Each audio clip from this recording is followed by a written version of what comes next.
As you know that today we are dealing with stubborn situations. If you have no stubborn situation in your life, so this message might sound irrelevant. But this message is for everybody who's saying, God, I'm tired of this. I've prayed and I've fasted. I have tithed, I've sowed, but nothing is happening.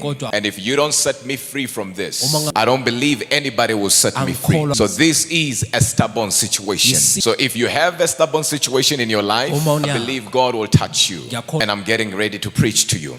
So where we have read the word of God, Daniel was a man of prayer. Daniel was a man of fast. And not only that, Daniel was a man close to God. A man who understood things of the future, a man who understood the prophetic, and a man who understood a language that no man could understand. He was so powerful that one time they took him and threw him in the lion's den. And the Bible tells us that the lions could not eat Daniel. You see, he was so powerful that he gave lions impartation. He was a man of fasting, that when he encountered lions, lions began to fast. And not only that, one time a king called Nebuchadnezzar, he's having a party and he's feeling good, and he begins to defile the vessels of God. The Bible tells us that a hand began to appear and wrote on the wall, and nobody understood what was written. The Bible tells me that they called sorcerers, they called magicians. None of them could interpret what was written on the wall, till a man called Daniel was called, and Daniel began to interpret that, oh king, your days are numbered. Daniel was a man of the spirit. He was not somebody that you could mess with.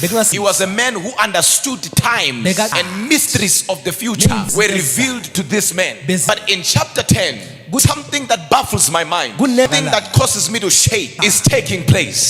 Say with me, stubborn situations. It is stubborn situation. We hear that the man who understood time, the man who understood things of the spirit, was in prayer. And the Bible tells us that he prayed for 21 days and he was in fasting.